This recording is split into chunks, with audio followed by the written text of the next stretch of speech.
कोकण निसर्गानं वेढलेलं एक अद्भुत लेणं आहे.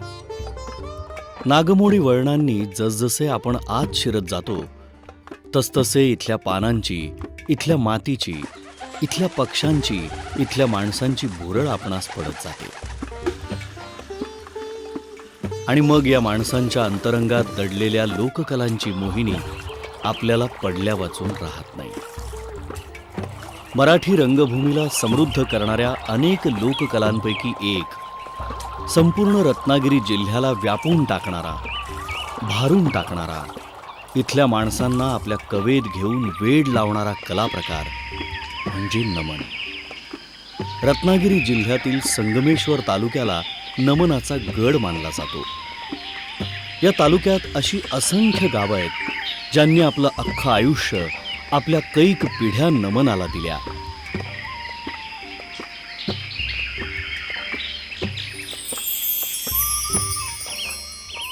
या अशा अनेक विलक्षण गावांपैकी एक महत्त्वाचं गाव म्हणजे मुक्काम पोस्ट तुरळ, गाव हरेकरवाडी. इथल्या प्रत्येक घराची परिस्थिती तशी बेताचीच. मात्र यांच्या विकासाचं मॉडेल नमनाने सुरू होऊन नमनावरच संपतं. या गावात प्रत्येक घरात अजून चुलीवरच जेवण केलं जातं आणि यांच्या चुलीत अखंडपणे जळत राहणाऱ्या निखाऱ्यासारखी यांची ही नमन कलेची सेवा अविरत चालू आहे.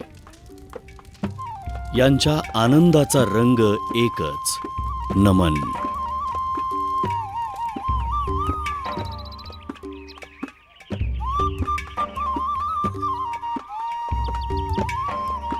आणि नमन या कला प्रकाराचे व्यापक स्वरूप आपल्याला समजून घ्यायचं असेल तर या माणसांच्या अंतरंगामध्ये डोकावणं गरजेचं आहे, नाही का?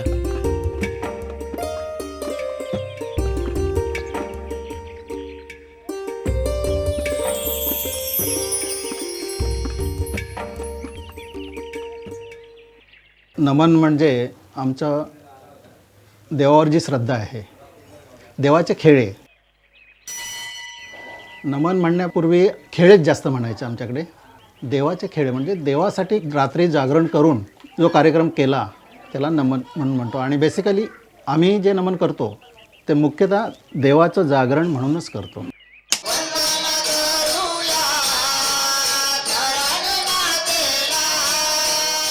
नमनामध्ये सुरुवातीला 8 ते 10 लोक हे हातात टाळ घेऊन गळ्यामध्ये पटका बांधून उभे राहतात आणि ते देवाचं नमन चालू करतात. मग ती 12 नमनं असतात. मग ते पहिलं पृथ्वीला असतं, दुसरं चंद्र सूर्याला असतं, चौथं गणपतीला असतं, 5वं हे 5वी पांडवांना असतं, 7 हे 7वी वासरांना असतं. अशा पद्धतीनं 12 नमनं हे 8 ते 10 लोक आहेत ते पहिल्यांदा गातात.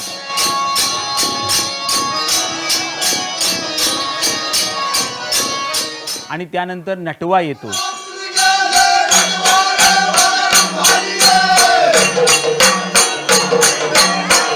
नटवा आल्याच्या नंतर मग गणपतीचं आगमन होतं. गणपतीचं आगमन झाल्याच्या नंतर त्या ठिकाणी गणपतीची आराधना केली जाते. आणि त्यानंतर गवळण स्टार्ट होते. मग तो गवळणीमध्ये गवळणीचा बाज चालू होतो, साज चालू होतो. त्यानंतर त्या ठिकाणी श्रीकृष्णाची भूमिका वठवणारा हा व्यक्ती श्रीकृष्ण वठवतो. आणि श्रीकृष्ण झाल्याच्या नंतर पेंद्या सुदाम हाही त्या ठिकाणी त्याच्या सोबतीला येतात. त्यानंतर मावशीचा एक मोठं पाठ त्या ठिकाणी संपन्न होतो.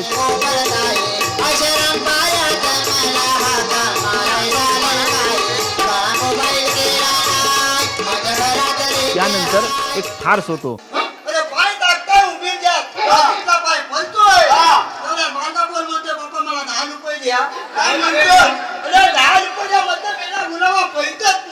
त्यानंतर कंस येतो. कंस आल्यानंतर कंसाचं आणि मग ह्या कृष्णाचं एक द्वंद्व युद्ध चालू होतं. आणि हा जो कृष्ण आहे हा चांगल्या स्वभावाचा व्यक्ती वाईट स्वभावाला म्हणजे त्या कंसाला मर्दन करतो, कंसाला मारून टाकतो. आणि त्यानंतर जो वगनाट्य हा एक प्रकार असतो. जगदंब जगदंब जगदंब सण फारच छान वटवलं. सांगा सांगा. वाट लावल्याशिवाय शांत होत नाही.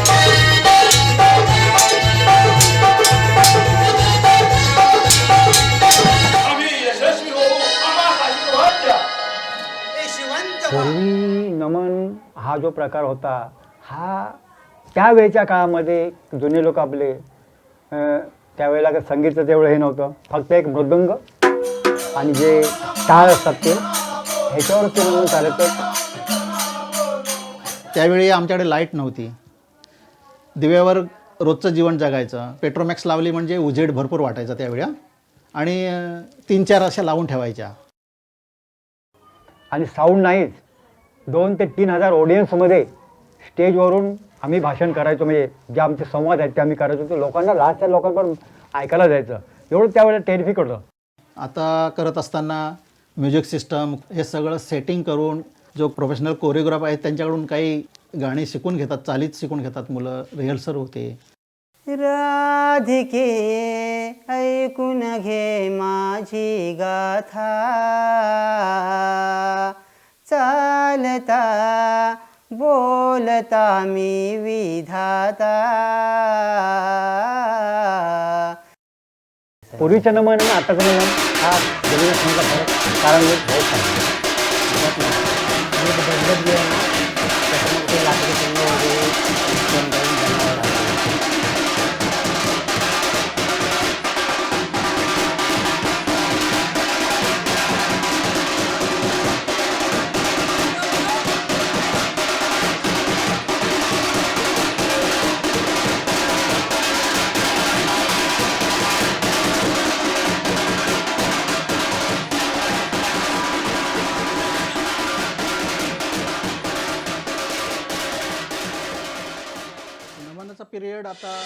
नमनाचा पिरियड आता देवदिवाळी ते पाडवा हा नमनाचा पिरियड.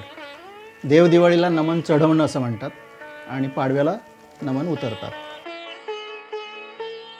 नोव्हेंबर आणि डिसेंबरच्या मध्यावर देवदिवाळी येते. त्या देवदिवाळीच्या दुसऱ्या दिवशी आमच्या गावामध्ये गोंधळ असतो. गोंधळच्या नंतर नमन असतं. आमच्या तुरा गावामध्ये 3 नमन आहेत आणि ते 3 नमन देवीच्या देवळामध्ये एका दिवशी एकाच वेळेत चालू होतात आणि हे पाहण्यासाठी खूप गर्दी असते. ते नमन झाल्यानंतर आमच्या मग नमनाला सुरुवात होते. त्याच्या आधी आम्हाला कोणी जरी 10 लाख रुपये दिले तरी आम्ही ते करत नाही.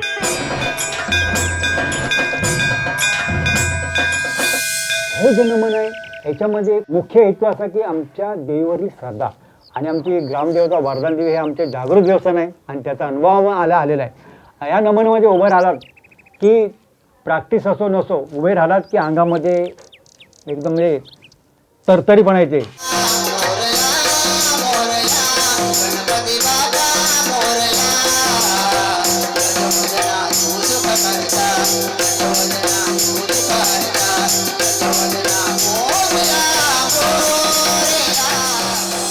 पहिल्या काळात गावच्या ठिकाणी दुसरे एंटरटेनमेंट काहीच नव्हती. एक मनोरंजनाचं साधन म्हणून ह्या नमनाकडे पाहिलं जायचं. हे रात्रभर नमन करण्याची प्रथा कशापासून झाली त्याचं माझ्या मताप्रमाणे पूर्वीच्या काळामध्ये वैद्यकीय पद्धती फार कमी होत्या आणि त्या काळच्या जाणकारांना माहिती होतं की जर आपण ह्या ठिकाणी रात्रभर नमन केलं तर त्या ठिकाणी जे बघायला येणारे जे प्रेक्षक वर्ग आहे हा प्रेक्षक वर्ग रात्रभर त्या ठिकाणी ह्या नमन हे मनोरंजन करण्यासाठी गुंग राहील आणि जेणेकरून जे पॉप्युलेशन ग्रोथ आहे हे ॲटोमॅटिक कमी होईल. त्याचं कारण असं की जेव्हा एकदा नमन चालू झालं की प्रथेनुसार नमनाची आरत व्हायच्या आधी कुणीही घरी जायचं नाही. त्यावेळी अशी परिस्थिती होती की जे नमन जास्त वेळ लोक बसलेले समोर आहेत बसवू शकतात ते नमन चांगलं. आणि हे नमन फक्त समजलं की जवळजवळ 5 गावचे लोक ते नमन बघायला यायचे आणि असे यायचे की बाबा बसायला जागा नाही. दुपारपासून लोक जागा रिझर्व करायचे. अशी त्यावेळेला नमनाचं हे होतं.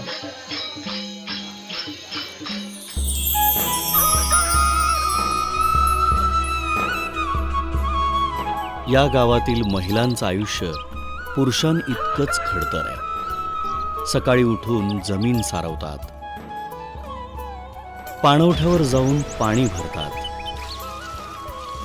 घरची नित्याची कामं करून दिवसभर शेतावर राबतात. देवीचा जागर असलेल्या या कलेत मात्र त्यांची रंगमंचावरची अनुपस्थिती प्रकर्षाने जाणवते. आणि मग प्रश्न पडतो, असं का? कोकणात अजून पण स्त्री जे आपण मासिक धर्म म्हणतो ते 4-5 दिवस असतात, ते पाळतात गावी अजून. आणि ते असताना म्हणून देवाच्या ठिकाणी असं काही करायला नको, काही चूक यायला नको, असा जो आघात पहिल्यापासून आहे आणि तो आत्तापर्यंत चाललेला आहे आणि ते देवाच्या ठिकाणी चालत नाही आहे अजून बरं. माझी जीवन गाथा ऐक राधे आता, माझी जीवन गाथा ऐक राधे आता, माझी जीवन गाथा ऐक राधे आता, माझी जीवन गाथा ऐक राधे आता. उभा तुझ्या पुढे मी आहे 8व्या अवतारात ग, गोकुळीच वनमाळी मी वाढे नंद घरात ग, गोकुळीचा पुत्र निसूत्र चालवी दिन रात ग, माझे वसुदेव ताता ऐक राधे आता, माझी जीवन गाथा ऐक राधे आता. क्लिअरली सांगता आलं नाही तरी सुद्धा जे वडिलोपार्जित चालू झालेले एका पिढीकडून दुसऱ्या पिढीकडे हा वारसा तो आम्ही जपतोय. मी जवळजवळ आता 5वी ते 6वीपासून मी या कलाक्षेत्रात भाग घेतलेला आहे. माझ्या ह्याच्या अगोदर माझे वडील होते, आजोबा होते आणि आमचे चुलते वगैरे होते. म्हणजे आमच्या गावकऱ्याचं घराणं म्हटल्यावर ते कलाक्षेत्रामध्ये ते झोकून दिलेलं आमचं हे घर आहे. त्याच्यामुळे मला पण त्याची आवड निर्माण झाली. माझं आता 67 वर्ष माझं वय आता चालू आहे. मी नमन जवळजवळ वयाच्या 10व्या वर्षापासून या कलाक्षेत्रामध्ये आहे. आता जे लहान मुलं आहेत ती जो 5वी पिढी या नमनामध्ये आहे. नारायण नारायण नारायण नारायण, नाव माझे नारायण. सामानामध्ये मी साडी लावतो, पहिला गवळण व्हायचो, आता मावशीचं काम करतो, परत हवालदाराचं काम करतो, नारद मुनीचं काम करतो. ऑलराऊंडर आहे मी, बहुतेक कामं करतो मी अशी. वडिलांनी सांगितलेलं आहे की नमन या क्षेत्रामध्ये एकदा माणूस उतरला ना की त्याला ते अगदी करावंच लागते. जर नाही शब्द ज्याच्या म्हणजे असं मुद्दामून नाही म्हटलं ना की काही ना काहीतरी अडचण आम्हाला भासते. आमचं देवीचं सत्व आहे. आम्ही घरी राहिलो तर आम्हाला जमत नाही. घरी जरी झोपलो तरी एखाद्या वेळेला आजारी पडलो मी आणि नमानाकडे गेलो नाही तरी मला राहावंसंच वाटत नाही, मला तिथं जावंच लागतं. म्हणजे माझ्या मनात हुरूपच येतो. थोडं माझे वडिलांचं माझ्या असे म्हणजे सरबरी म्हणजे झाले होते. त्यावेळी जोरावून मला बोलले होते की तू नमनामध्ये भाग घ्यायचा नाही. तर त्यावेळी मला 2-3 वेळ अडकवलं. मग त्यामुळे मला थोडा त्रास जाणवला. म्हणजे पूर्ण माझं हे एक हात हे एक पाय असा म्हणजे जड झाला. मग मी सगळ्या लोकांनी मला डॉक्टरकडे नेलं. मग तिथे डॉक्टरकडे न्यायच्या अगोदर त्या लोकांनी सर्व वाडीतल्या देवीशी एक आरत जोडलं, म्हणजे हात जोडले की असं असं आहे, चुकलं म्हणून सांगा. फक्त सांगितल्याबरोबर मी इकडे चांगलाच आलो डॉक्टरकडे जायच्या अगोदर. कारण हा आमचा जो नमन हा आमचा देवीचा एक वसा आहे, एक देवीचा रंग आहे, एक देवीचं एक साक्षात रूप आहे त्याच्यामध्ये. साधारणतः देव दिवाळीच्या आधीच्या 15वड्यामध्ये आपण ही जी 12-13 लोक आहेत किंवा 15 मंडळी आहेत ते आम्ही एकत्र बसून आता कोणता विषय निवडायचा किंवा समाजामध्ये आता काय चाललंय त्याविषयी ती सविस्तर चर्चा करून त्यानंतर आम्ही एक विषय निवडला जातो. आम्ही पूर्वी पौराणिक कथेवर आधारित म्हणजे पांडव प्रताप ग्रंथ, हरिविजय ग्रंथ ह्यातला जो पाठ घेऊन आम्ही स्वतः लिहायचो. विविध पुराणातील विशिष्ट भागांची निवड करून नमनाची रचना केली जाते. निवडलेल्या पौराणिक कथांमधून आजच्या जीवनमानाशी संबंध जोडण्याचा प्रयत्न लेखक करत असतो. बऱ्याच वेळेला पुराणकथेबरोबर ऐतिहासिक व्यक्ती किंवा एखाद्या ऐतिहासिक घटनेचीही निवड केली जाते.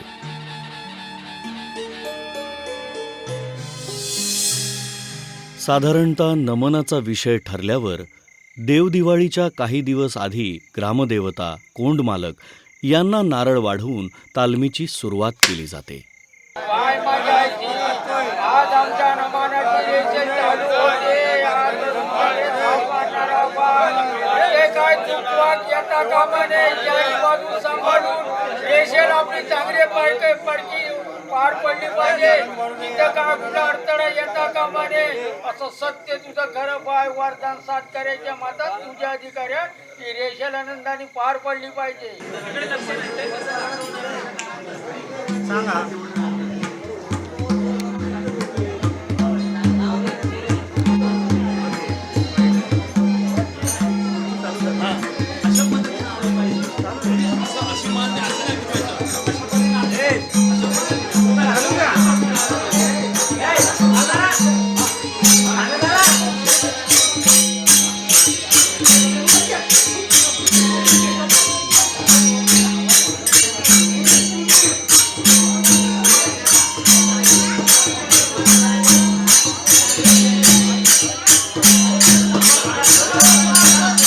अगदी पूर्वी रिहर्सल हा प्रकारच नव्हता. म्हणजे जे काय असेल ते आपण उद्या, आता दिवाळीत नमन चालू होतं, मग त्यासाठी तयारी काय, तर ती सोंग वगैरे तयार करून ठेवा. गण गवळण हे बेसिक पाया आहे नमनाचा. म्हणजे त्याच्यात काही मोठासा फरक झाला असं नाही. गणपती पहिला, नंतर सरस्वती आणि नंतर गवळण हे 3 ठरलेलेच नमनमध्ये. त्यामुळे त्याचं काही रिहर्सल असा काही प्रकार नव्हताच. मात्र आजच्या तरुण पिढीला तालीम करणं गरजेचं वाटतं. संगीतातील बारकाव्यांपासून ते रंगमंचावरील नाट्य बांधणीपर्यंत सगळ्या गोष्टी सकस करण्यावर त्यांचा भर असतो. त्यासाठी ते प्रचंड मेहनतही घेत असतात. पण एक अडचण सातत्याने नेहमी त्यांना भासत राहते. एखादं समजा गवळण व्हायची असेल तर त्या गवळणीसाठी आम्हाला लहान मुलं शोधावी लागतात. फार लवकर तयार होत नाहीत. पहिला आवडायचं नाही, कारण का शाळेतील पोरं पण बोलायची ना की करू नको, चांगलं नाही दिसत. नवीन मुलांना शिकवताना त्यांचा आम्हाला म्हणजे सुरुवातीला लई प्रॉब्लेम येतो की ते त्यांना धड ठेका मारता नाही.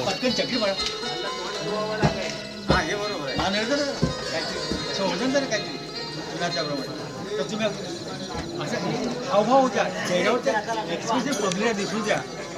तुम्ही करता चांगलं, पण तुमच्या डोळ्यातून, तुमच्या भावनेतून भावना व्यक्त होऊ द्या. आपल्या अंगामध्ये गणपतीची भक्ती यायला पाहिजे.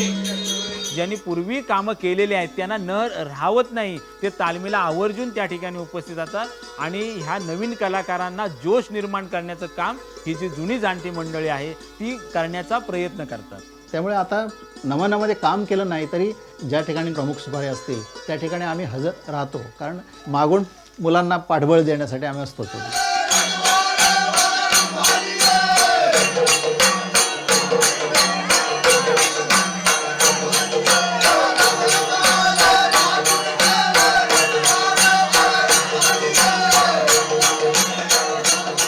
आता नमनाची रेसल चालू आहे, ते बघण्यासाठी आलो आहे. पूर्वी पण असंच व्हायचं, पण आता त्याच्याहून असं म्हणजे हे लोक लय हौशीदार आहेत. सुधारणूक सगळी करून घेतली.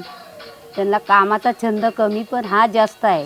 आवरा शृंगार बेगे बाजाराला चला, आवरा शृंगार बेगे बाजाराला चला, आवरा शृंगार बेगे. हे काम पण आपल्या ह्याच्यामध्ये असतं आणि नमनाचं पण आमच्या मनामध्ये असतं, कारण प्रोग्राम आम्ही केलेले आहेत, चालू आहेत. त्यामध्ये माझ्या मनात तेच असतं, नमनाचं सारखं असतं. आता हे आमचे नमन कलाकारवाले आहेत, ह्यांचं जीवनमान म्हटलं तर खूप तसं अडचणीचं, खूप जड आहे. कारण का कोणी असं सर्व्हिसला नाही. इतर वेळेला ही मंडळी आहे शेतात काम करतात. म्हणजे सकाळी उठून गुरं सोडण्याचा किंवा बैलपाडा सोडण्याचं काम करतात. त्यानंतर त्या बैलांना चारपेंडे आणायचं काम करतात. त्यानंतर दुपारी आराम केल्यानंतर झाडं तोडण्याचं काम करतात. मी स्वतः मंडप डेकोरेटर किंवा मान्सून शेडचं काम करतो. मंडप डेकोरेटर म्हणण्यापेक्षा जास्त मान्सून शेडचं काम करतो. काटकसरीनं भागवावं लागतं, काही त्याला विलाज नाही. जेमतेम थोडकं मोडकं खर्चाने भागवावं लागतं. खूप धगधगीचं आहे. त्यांना मोठा कलाकार जरी असला तरी त्यांची म्हणजे बँक बॅलन्स काय त्यांच्याजवळ जास्तच नाहीच. रोजच्या रोज खड्डा खणून पाणी प्यावं तसा इथला प्रत्येक जण कुणी शेतावर, कुणी मंडप उभारण्यात, तर कुणी आपल्या दुकानावर राबत असतो.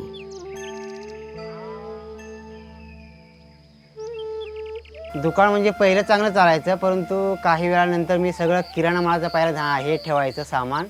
आणि आता काही दिवसापूर्वी मग लोकांच्या आसपण म्हणजे वाढत चालल्या. मग ते लोक होलसेलमधून कडवईतून आणायला लागले. मग इथं माझ्या दुकानाचं मग मटेरियल वगैरे आणायचो मी. ते मग सगळे म्हणजे बटाटे वगैरे कांदे वगैरे ते पुसून जायचे. मग मी तो धंदा जरा कमी ह्याचा आणला. मग हे मुलांच्या गोळ्या वगैरे आणल्या. मग त्यातून मला काही जास्त एवढं काही मिळत नाही. आता एक चॉकलेटचा जर बॉक्स घेतला तर तो 80 रुपयाला भेटतो. तर ते एक बॉक्स फोडला की तो जवळजवळ म्हणजे 7-8 दिवसानं संपतो. त्या 8-10 दिवसात नंतर मला ते कुठे 2 ते 3 रुपये भेटतात एका चॉकलेट ह्या मागे.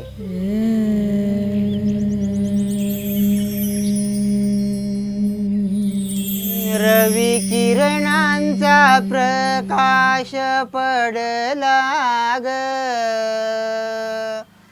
रवी किरणांचा प्रकाश पडला ग, तू सखई गडी घरा बाहेर पडे, तू सखई गडी घरा बाहेर पडे हो हो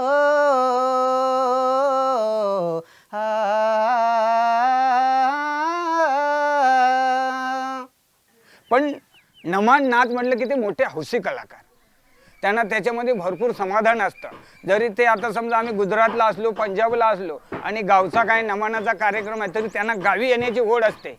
कारण आमचा जन्मच त्यामध्ये झाला आहे, नामानामध्ये आयुष्यच त्याच्यामध्ये आमचं. आमचा हा जो समाज आहे हा पिचलेला समाज आहे. तो ग्रँट रोड गिरगावसारख्या एरियामध्ये नाक्यावरती उभा राहतो आणि नाक्यावरती उभा राहिल्यानंतर एखादा माणूस येतो आणि तो म्हणतो की काय रे आज माझ्याकडे कामाला येशील काय.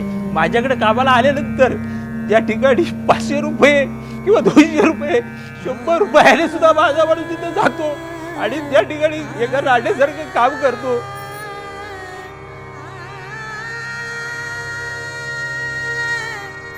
तोच माणूस माझ्या ह्या नमनामध्ये राजाची भूमिका करतो आणि त्यावेळी कुठेतरी वाटतं की हा राजा होणारा माणूस उद्या त्या ठिकाणी मुंबईला जाऊन ग्रँड रोडला जाऊन किंवा त्या खेतवाडीमध्ये जाऊन नाक्यावर उभं राहून काम द्या र म्हणून म्हणतोय. ही जी पद्धत आहे खरोखर दुःखदायक आहे सर.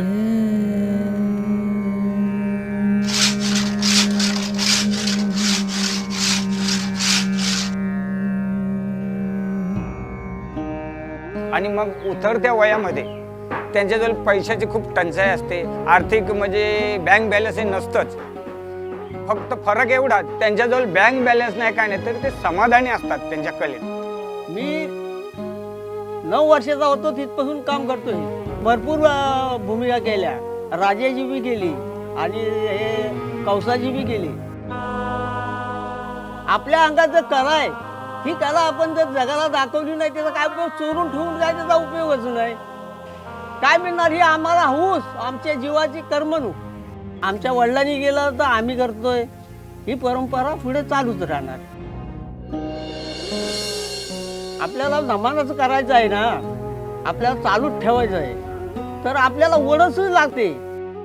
मग हे काम उरकायला पाहिजे, संध्याकाळी मला नमनाला जायला पाहिजे. हे काम उरकायला पाहिजे, आपल्याला नाचायला जायला पाहिजे.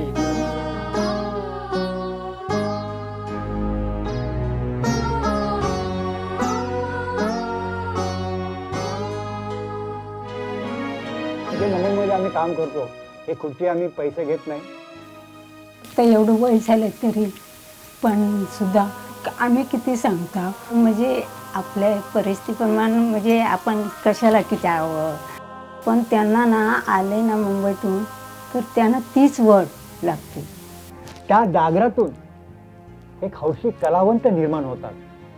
माझ्यासारखा जसा हौशी कलावंत म्हणजे फकीरासारखा झपाटलेला त्या देवीच्या जागरासाठीच होतो.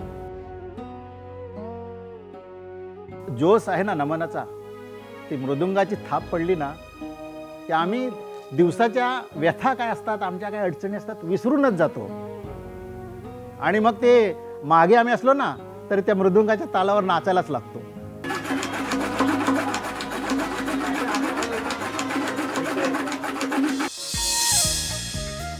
कलावंत कुठेही असो, त्याच्या आत दडलेली कला त्याला स्वस्थ बसू देत नाही.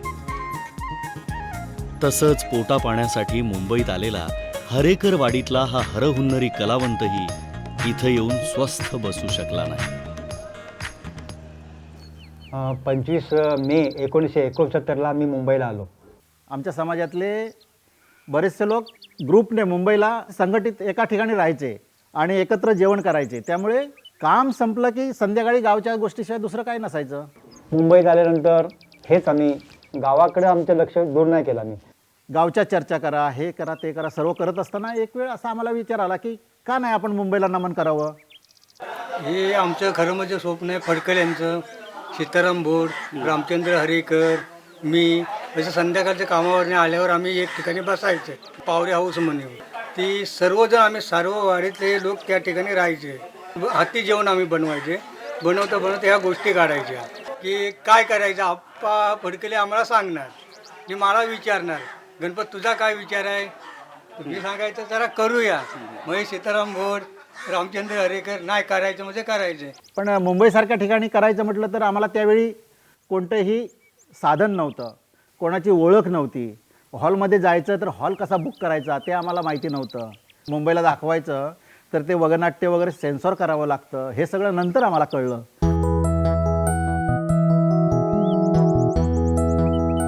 $1985 1985 पासून आम्ही मुंबईला नमन करण्याचा सुरुवात केली. मरीन लाईन्सला हिंदू जिमखाना आहे, त्या मैदानमध्ये आम्ही रेशल घ्यायची. तुम्हाला सांगतो की आम्ही जो पहिलं नमन ठेवलं आणि त्यावेळी बंधुद्वेष हे आम्ही वगनाट्य ठेवलं होतं. आणि त्याच्यामध्ये मुख्य भूमिका होती अली खान. ती भूमिका मी करायचो.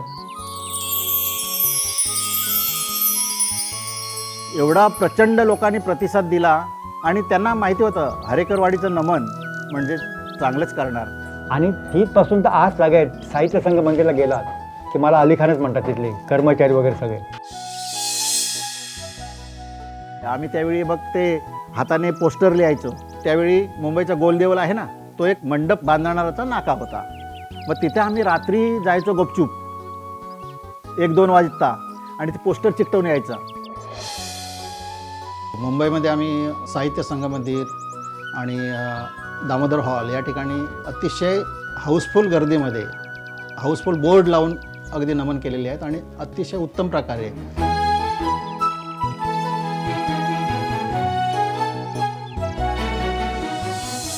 मी मुंबईला बऱ्याच ठिकाणी नोकऱ्या केल्या, परंतु नमनाची एक आवड, नमन हे टिकलं पाहिजे, नमन वाढलं पाहिजे आणि लोक अपेक्षित असं आम्ही काम केलं पाहिजे म्हणून मुंबईसारख्या महानगरीतील मी नोकऱ्या सोडल्या आणि गावाला स्थायिक झालो, हे खास नमनासाठी.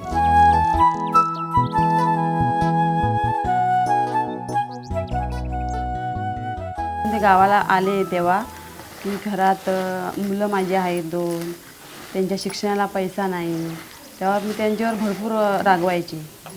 मग मी घरात चिडचिड करत असतो, बायकोवरती रागवत असतो की हे काय केलंस, ते काय केलंस, मला माझ्या वेळेवरती पाहिजे, मला कार्यक्रमाला जायचं आहे. माझ्या मुलांवरती मी खेकसत असतो. मला कळतं की माझं चुकतंय, तरी मला वाटायचं काय नाही, मी कार्यक्रमाला जातोय. म्हणून मी त्यांना आधीच सांगतो की मी रागवलो किंवा ओरडलो तरी मनात राग मानू नका, मला कार्यक्रम करायचा आहे. आणि तो कार्यक्रम चांगला झाल्यानंतर मी रात्रीच आल्यानंतर माझ्या बायकोला मी उठवतो आणि सांगतो आज कार्यक्रम खूप चांगला झाला, मी समाधानी आहे, तुलाही धन्यवाद.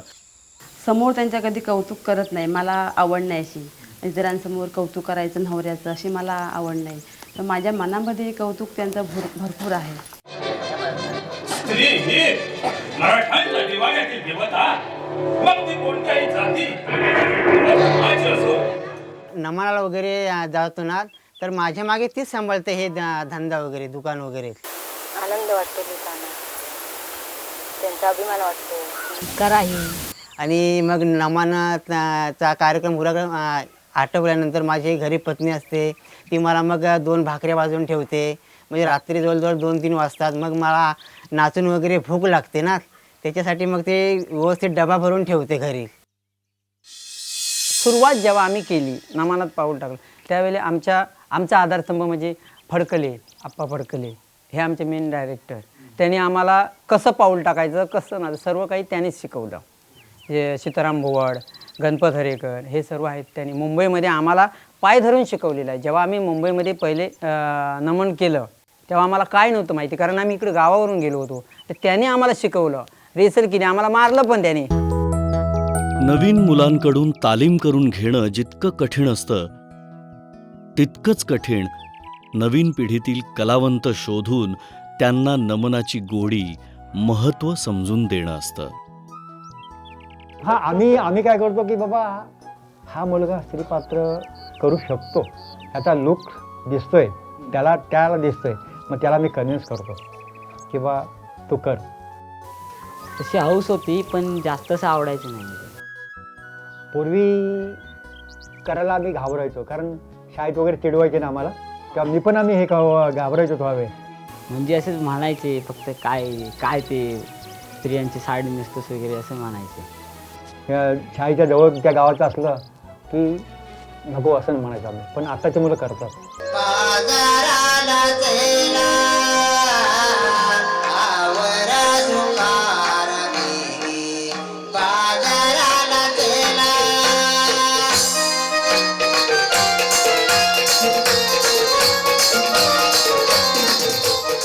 वाडीतल्या सगळ्या लोक म्हणतात की तू चांगला दिसशील, तुझा लुक चांगला आहे, चांगला वाटशील, त्यामुळे मी मग आलो या कलेत.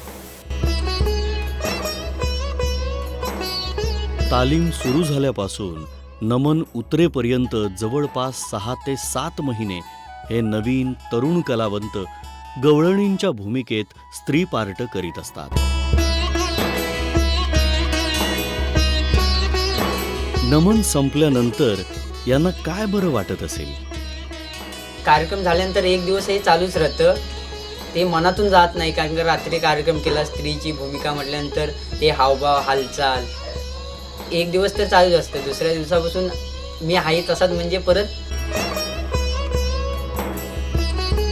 घरच्यांचा तर खूपच सपोर्ट आहे. कारण का तेच बोलतात हे काम केलं तर खूपच तुम्हाला पुढं भाग्य मिळू शकतं. नवीन पिढीला आम्ही सांगतोय, आम्ही करतोय नमन, तसे तुम्हीही करत जा.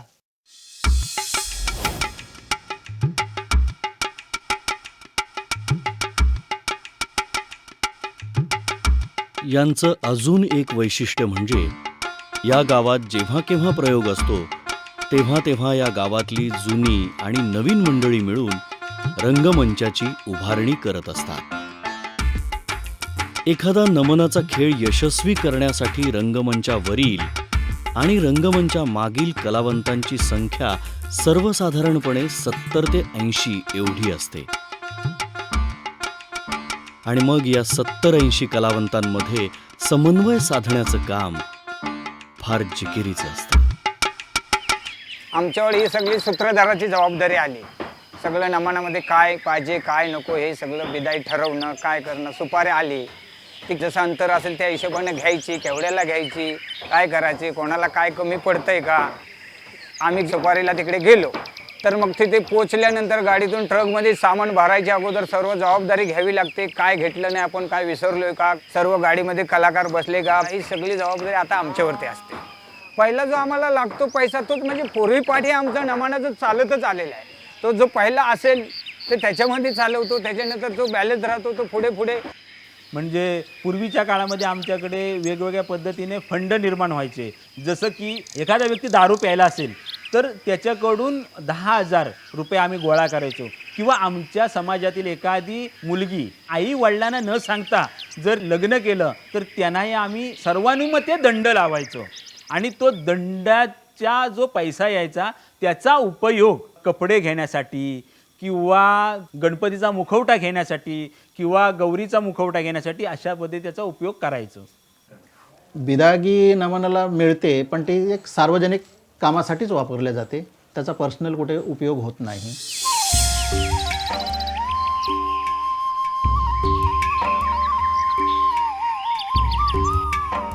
या गावच्या नमनातील कुठलाही कलावंत मानधन स्वीकारत नाही.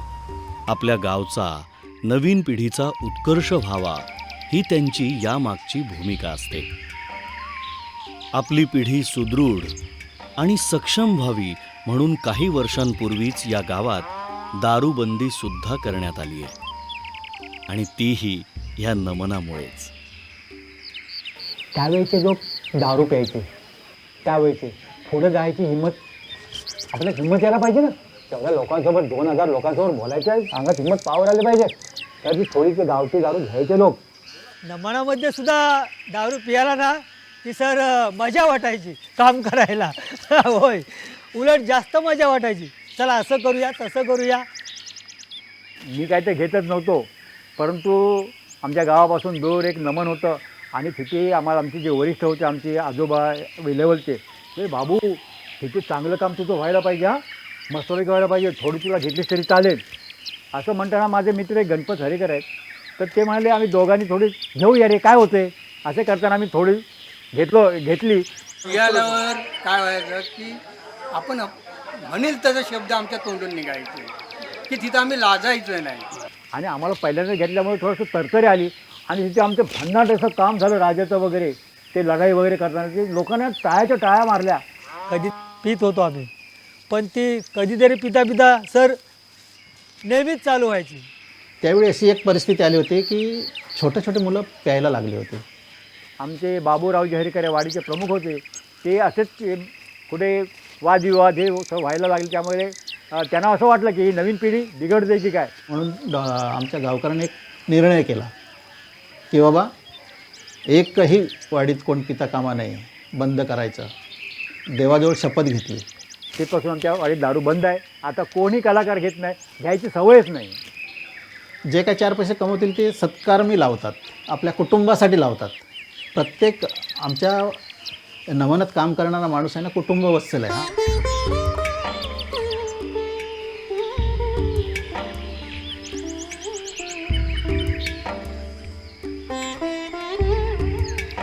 नमनामध्ये मी कापड लावायचं आणि त्यावेळी कापड कुठून तरी घ्यायचं, पण ब्लाऊज मिळत नसायचं. मग ते ब्लाऊज मी त्या मुलीकडून घ्यायचं आणि ती मुलगी मला आवर्जून ते काळ्या कलरचं ब्लाऊज मला द्यायची. कसं म्हणजे नमनामध्ये त्यांचे साडी लावायची ना, त्याच्यामध्ये त्यांना ब्लाऊज कोणाचं म्हणजे आवडायचं नाही. आणि हे कसे जरा वेगळेच आहेत ना, त्याच्यामुळे त्यांना दुसऱ्या अशा कुठल्या मुलीचं किंवा बाईचं ब्लाऊज त्यांना आवडायचं नाही. तेव्हा ते मायाशी मागायचे, मग मी त्यांना ब्लाऊज ते द्यायची. आणि मी वापरून झालो की तिला परत द्यायचं, तीही ती वापरायची. आणि त्यावरून आमचं हे प्रेम प्रकरण जमलं आणि मी तिला आवडू लागलो, ती मला आवडू लागली. आणि मी तिच्यासाठी जगतोय, ती माझ्यासाठी जगते.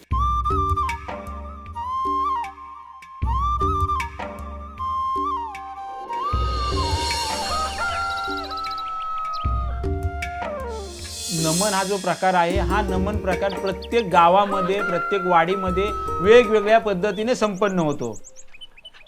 आम्ही आत्ता फक्त कुणबी समाज आमच्या वाडीमध्ये आहे, पण इतर ठिकाणी मिक्सअप पण गावामध्ये आहेत. मला वाटतं नमनामध्ये वेगवेगळ्या हे जे 18 पगड जाती आहेत त्या मिक्स होऊन एकत्रितपणे ही कला सादर करतात. प्रत्येक गावाची कथा वेगळी, तसं प्रत्येक गावाचं नमनही वेगळं. मात्र एक घटना अशी आहे की माझं जेव्हा लग्न झालं, लग्नानंतर माझी बायकोसुद्धा चांगल्या प्रकारे शिकलेली आहे, 12वी शिकलेली आहे, ती पण जॉब चांगली करते, शेतीचं कामही करते. परंतु नमन करत असताना नमनामध्ये जेव्हा मी काम करायचो तर काही लोक मला डिवचायचे की तुम्ही एवढे चांगले शिकलेले आहात. मग आमचा मराठा समाज म्हणून आहे, त्या समाजाने सुद्धा आम्हाला असं म्हटलं होतं की तुम्ही ह्या नमनात काम करू नका.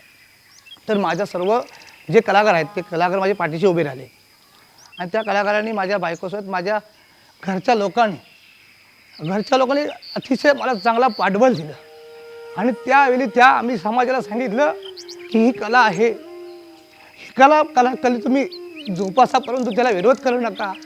माझ्या बायकोला माझ्या वडिलांनी या सगळ्या प्रकारचा सपोर्ट मला दिला आणि म्हणूनच सर मी आज नमनात काम करतोय. मला संकोचपणा नाही. मी माझं आयुष्यभर मी जरी भविष्यात किती मोठा झालो तरी माझी ही कला मी कधी सोडणार नाही. अशी एखादी अपवादात्मक घटना सोडल्यास गावातील प्रत्येक स्तरातून नमनाला प्रेक्षक म्हणून आणि कलावंत म्हणून पाठिंबा असतोच. ज्या पंचक्रोशीचे लोक आहेत म्हणजे कुठलेही असोत, कोणत्याही धर्माचे असोत, जातीचे असोत, बौद्ध समाजापासून तर ब्राह्मण समाजापर्यंत या कलेमध्ये लोक आहेत.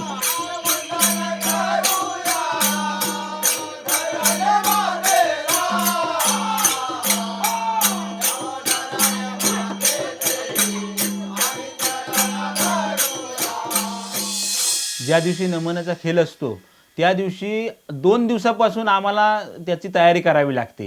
दिवसभर काम ते करतोच आम्ही, परंतु मनात हुरूप असते. आता मग आमचं संध्याकाळी नमन आहे, मी काय करणार, काय करावं, हे आमचा विचार मनात चालू असते. कशी माझी भूमिका होईल किंवा कसं काय हे सर्व मनात तसंच असतं. कारण नमनाचे पण विषय सारखे चालूच असतात. अंगात एकदम हुरूप येतो एकदम आमच्या. आमचे जे ड्रेस जे लागतं जे ऐतिहासिक म्हणा की पौराणिक म्हणा हे आम्ही जास्त करून कपडा घेऊन शिवतोही गावाला. त्यानंतर जो बाकीचा कॉस्ट्यूम आहे, जे काही कपडेपट आहे ते मुंबईला सम्राट डेकोरेटर्सवाल्याकडे आणतात. मग ती दाढी असेल ती लालबागवरून आणावी लागते. ओरिजिनल खूप महाग आहे, जवळजवळ 1600 रुपयाला त्या पद्धतीची भेटते. मग आम्ही 300 ते 400 रुपयाची आणतो आणि त्यावरती समाधान मांडतो.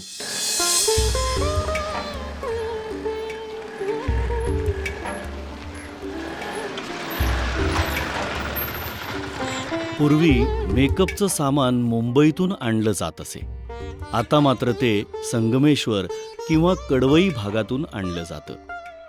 मेकअपचं सामानही स्त्रियांच्या रोजच्या वापरातलंच असतं.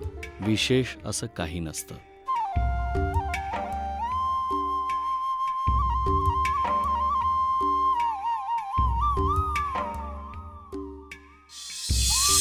आणि नमनाचा दिवस उजाडतो. गावातील प्रत्येक अंगण सारवलं जातं. प्रत्येक अंगणात रांगोळी काढली जाते. गावातली प्रत्येक बाई आपलं काम घाई गडबडीत आटपण्याचा प्रयत्न करत असते. त्यांना संध्याकाळच्या नमनाची ओढ लागते.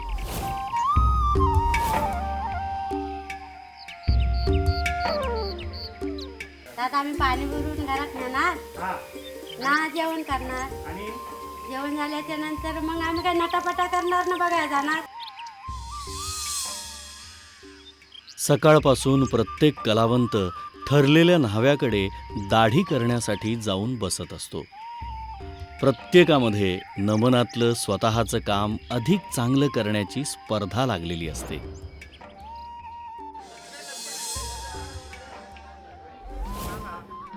एकीकडे रंगमंचाची तयारी सुरू होते.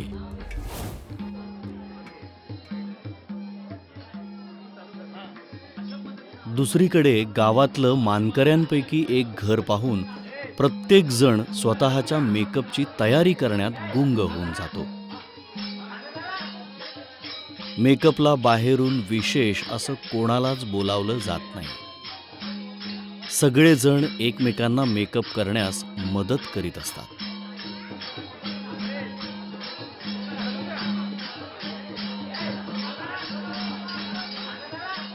रंगमंचासमोर प्रेक्षक मंडळींनी आपापली जागा चटई बारदानं घेऊन पकडायला सुरुवात केलेली असते.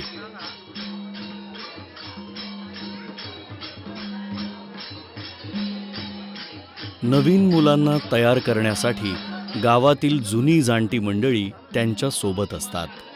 त्यांना साडी नेसवण्यापासून ते त्यांचा साज शृंगार पूर्ण होईपर्यंत ही मंडळी त्यांना सर्वतोपरी मदत करत असतात.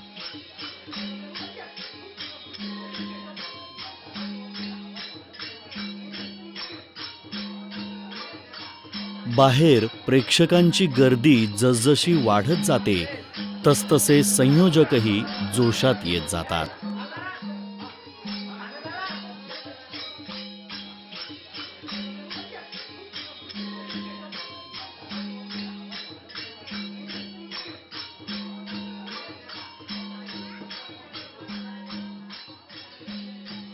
खरोखरच तर एक घेण्यासारखं एक जिवंतपणा लोकांमध्ये आहे.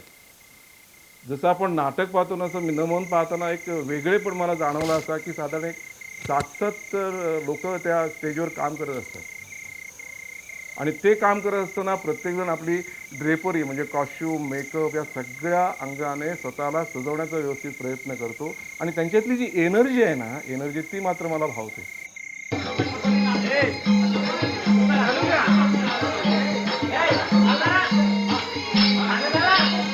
आपले भाऊ वगैरे त्याच्यात काम करतात ना, त्याच्यामुळे एक एक्साइटमेंट असते की बघ पाहण्यासाठी. सामाजिक दाखवतात, देशी दाखवतात, वा असं आहे. असे आतून पाडून बसवतात. दरवर्षी वेगवेगळा असतो. ह्या लोकांच्यामध्ये म्हणजे आपुलकी आहे, प्रेम आहे. बरोबर, त्यामुळे त्या प्रेमाखातरच आम्ही होतो इथे. प्रचंड झाला कारण म्हणजे आमच्या कोकण भूमीला एक देवाचं जागरण ते वरदान दिलेलं आहे. म्हणून एक वेळेला नमन हे सगळं बाकी पिक्चर म्हणा बाकी काय ते बाजूला ठेवतील, पण नमन हे सोडणार नाही.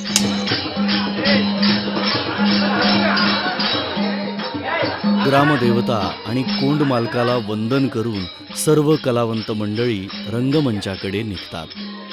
गावामधून प्रेक्षकांमधूनच ही मंडळी रंगमंचाच्या मागे जातात. सुस्वागतम विघ्नहर्ता श्री गणराय. मेकअपसाठी काही खास अशी वेगळी रूम नसते, खोली नसते. रंगमंचाच्या मागे एक मोकळी जागा असते. कडाक्याच्या थंडीतही ही मंडळी मोठ्या जोशात, अगदी रुबाबात, लगबगीत आपली रंगमंचावर एंट्री घेण्याची तयारी करत असतात.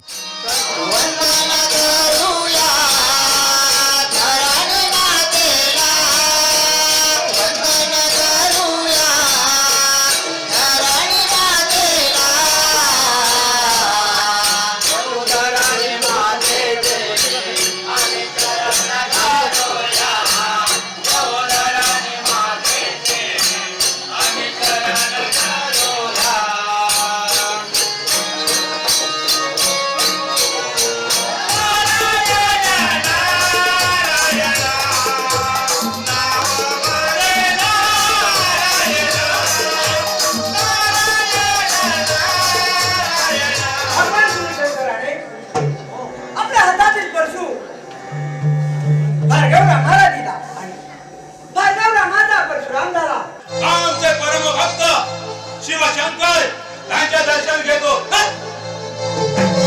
जसे आलात तसे परत जा. नंदी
आपलं आगमन केव्हा झालं? राधे जगात गलीत गलीत सर्वत्र मी सांभाळलेलं आहे. ज्या नगरीत तुम्हाला पाहशील त्या नगरीने मी तुला दिसणार आहे.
मग काय केलं? अरे काय करणार? मग काय करा म्हटलं?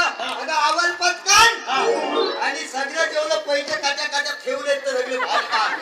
बरोबर.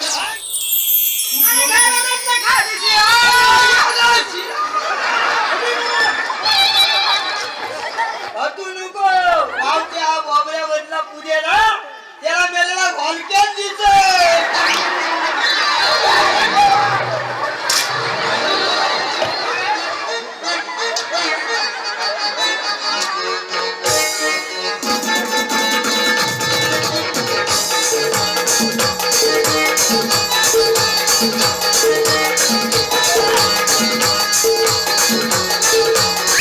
मागना होत ग तुझ मागणे ग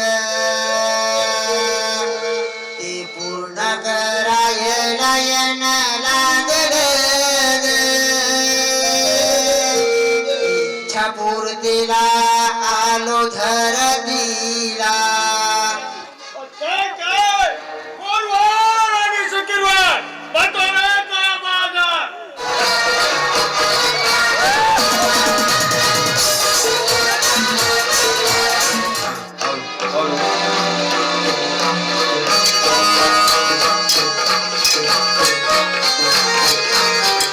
कलम करा आणि या पाटलाला गाढवावरून रांजे गावाला रवाना करा.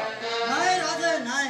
अहो साहेब आपले आणि माय भवानीचे आशीर्वाद असताना आम्ही यशस्वी होऊ. आम्हाला आशीर्वाद द्या. हे शिवंत व्हा.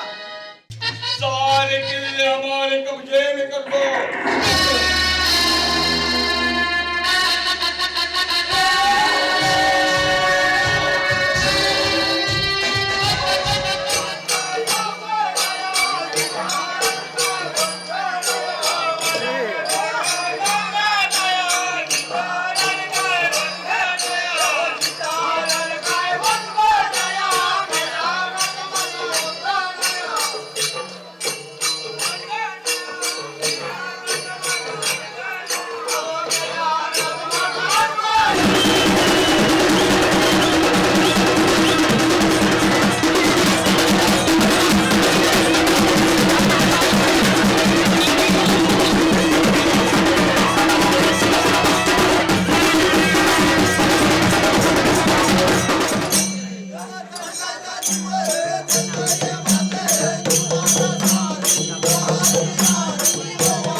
प्रेक्षक तर या खेळानंतर मंत्रमुग्ध होऊन घरी जातात. मात्र शिमग्यानंतर येणाऱ्या नमनाच्या खेळात कलावंत मंडळी पहाटे जंगलात शिकारीला जातात. शिकार मिळाली तर देवी पावली असं समजलं जातं. खेळ संपन्न झाला असं मानलं जातं. आणि शिकार मिळाली नाही तर दुसऱ्या दिवशी ही मंडळी परत शिकारीला निघतात. शिकार मिळेपर्यंत नमनाच्या या खेळाचा शेवट होत नाही असं गावकरी मानतात. आपण हे सर्व का करतो? ह्या निमित्तानं तरी लोक एकत्रित येतात, विचारांची देवाणघेवाण होते, लोक मिळतात आणि ह्याच पद्धतीने आम्ही आमच्या गावाचा विकास साधत गेलो. काल रंगमंचावर राजासारखा वावरणारा कलावंत आज मात्र फकीरासारखा नवीन कामाच्या शोधात नव्या दिशा शोधत असतो.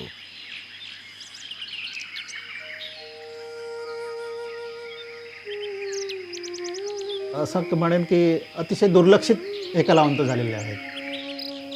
म्हणजे त्यांना स्कोप मिळाला नाही म्हणा किंवा कोणाचे कॉन्टॅक्ट्स नाही म्हणा, पण ते पुढे जायला मिळालंच नाही. म्हणजे एकूण ही कला दुर्लक्षितच राहिलेली आहे. तिला प्रोत्साहन पुढे कुठे मिळालंच नाही. जे आहे तेवढंच करणार आणि तिथेच राहणार. परंतु जे काय बुजुर्ग मंडळी आहे ते आज मला वाटतं 80-85 वर्ष त्यांचं आहे, परंतु त्यांना कुठेही या कलेमध्ये भाग घेऊन पण त्यांची कुठेही दखल घेत नाही. ह्या कलेला आमच्या विभागातला जो राजश्री आहे तो सर अजूनपर्यंत मिळत नाही, हे आम्हाला थोडीशी खंत वाटतं. काय लोकांनी नमनात आयुष्य आपलं नमनातच वाहिलेलं असतं. म्हणजे त्यांना पहिल्यापासून आम्ही पण तेच केलं आहे. आयुष्य हे नमनातच आमचं वाहत आलेलं आहे. त्याच्यापासून आम्हाला पुढचं म्हणजे काय असं काय हे नाही, म्हणजे बाबा त्याच्यापासून काहीतरी पुढे आपल्याला मिळेल फायदा, म्हणजे वरती आपण कुठेतरी जाऊया असं कोण आमच्या ती पुढपर्यंत नेणारं कोण असं काही हे नाही. माझी मोठी इच्छा होती की अरे एवढी मी कला करतोय तर मला कोण नाटक करतो मार्गदर्शन करणारा, एखाद्या नाटकचं जे आता मच्छिंद्र कांबळे वगैरे हे साहेब होते तर त्यांच्यापर्यंत पोचवायला कोण आम्हाला साधन मिळालं नाही, जे मला तर वाटत होतं. आणि मला आता असं वाटतं की मी जर गेलो असतो तर खरोखरच मी पिक्चरपर्यंत काय भूमिका केली असत्या. हे जी आमची श्रद्धा आहे ती देवावरती श्रद्धा आहे आणि देवासमोर आम्ही एक नमन करणार, इतरांसाठी विकत हे आम्ही कधीही करणार नाही. तसं दुःख असं काय म्हणता येणार नाही, कारण आम्ही जिथे आहोत तिथे समाधानी आहोत. पण तसं आताच्या या युगामध्ये वाटतं की अरे हे मी तर केलं असतं. माझ्याकडे बँक बॅलन्स नाही किंवा माझ्याकडे गाडी घोडा काही नाही, तरी पण माझ्याकडे कीर्ती अशी आहे की मी मेल्यानंतर नाही म्हटलं तरी एक 25 वर्ष लोक माझी आठवण काढतील. हे नमन माझ्या रक्तात वाहत आहे. आतापासून ते लास्ट मरेपर्यंत मी हे नमन मी सोडणारच नाही. नमनाच्या डोहात न्हाऊन निघालेली ही कलावंत मंडळी फाग पंचमीच्या तिसऱ्या दिवशी गावाबाहेर पडतात. त्याला भोवनीचे खेळे असंही म्हटलं जातं. 4 दिवस गावाबाहेर राहून 5व्या दिवशी गावात परत येतात. त्या दिवशी सकाळी हरेकरवाडीतल्या प्रत्येकाच्या घरी हे देवाचे खेळे जातात. तिथे त्यांची ओवाळणी केली जाते, त्यांना चहापान दिला जातो, त्यांचं आदरातिथ्य केलं जातं. आदराने भारून गेलेले हे खेळे सुद्धा अनेक चांगल्या वाईट आठवणींनी दाटून गेले.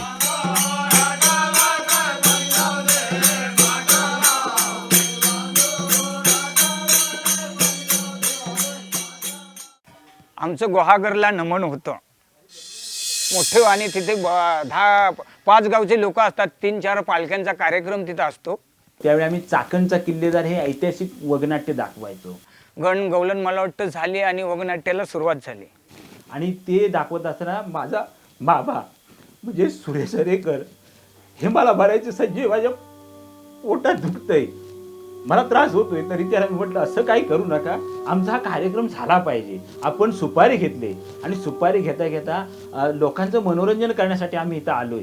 तर ते म्हणाले नाही मला त्रासच होतोय. तरी पण आम्ही काही न बोलता आमचा कार्यक्रम चालू केला. आणि जे चाकणच्या किल्लेदाराची भूमिका करणाऱ्याच माणसांना तिथे अटॅक सारखा झटका आला आणि ते रंगमंचकावरच आडवे पडले. आणि मग 5 मिनिटं पुढे काहीही झालं नाही, संपूर्ण ब्लॅकआउट झाला. समोरचं पब्लिकही सुन्न होतं, आम्ही सुन्न होतं. मला वाटतं जवळजवळ अर्धा तास त्यांना शुद्धच नव्हते. कोण अटॅकला, कोण इकडे चेपत होतं, कोण काय, तिथं आम्ही काही करू शकत नव्हतो. तरी आम्ही पुढे जाऊन आमचा कार्यक्रम पूर्ण केला आणि 3-4 एंट्री आम्ही कशा तरी केल्या आणि लोकांचं मनोरंजन केलं. त्यानंतर अगदी नाही म्हटलं तर वर्षभरामध्ये तो माणूस निघून गेला. आता तो आमच्यामध्ये नाही आहे.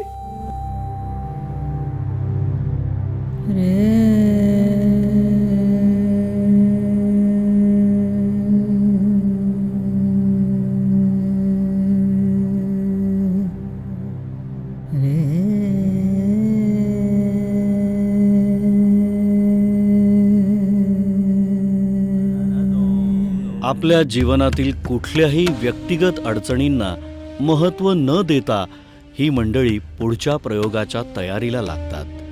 कुणी दखल घेओ अथवा न घेओ, संपूर्ण आयुष्य नमनाला देऊनही राज्यात मोठा सन्मान मिळो अथवा न मिळो, ही मंडळी तितक्याच तन्मयतेने नवीन प्रयोगाला निघतात.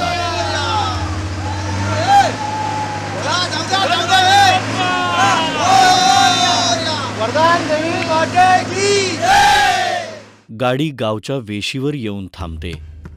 पूर्वी इतक्याच आस्थेने ही मंडळी ग्रामदेवतेच्या आपल्या कोंड मालकाच्या पुढ्यात गाऱ्हाणं मांडतात. रात्रीचा प्रयोग यशस्वी व्हावा याची शाश्वती आपल्या ग्रामदेवतेकडून, कोंड मालकाकडून घेतात आणि पुन्हा झपाट्यानं नमनाच्या रंगात न्हाऊन निघायला नव्या गावी प्रस्थान करतात. बऱ्याच वेळेला या गाडीतून धक्के खात जाणारी ही मंडळी मर्सिडीज बेंझमधून जाणाऱ्या एखाद्या सर्वसंपन्न कलावंतापेक्षाही स्वतःला जास्त सुखी समजतात. नमनाच्या या वाटेवर प्रपंचात राहूनही परमार्थ साधणाऱ्या या झपाटलेल्या कलावंतांच्या आनंदाचा रंग तो काय. नमन, नमन आणि नमन. सुस्वागतम विघ्नहर्ता श्री गणराय, श्री रंग देवता, श्री ग्राम देवता आणि समस्त रसिक जनांचं विनम्र अभिवादन. माझ्या मणी तुझेच, माझ्या मणी तुझेच, प्रतिबिंब छापले रे हृदयात व्यापले रे हृदयात व्यापले रे हृदयात व्यापले रे.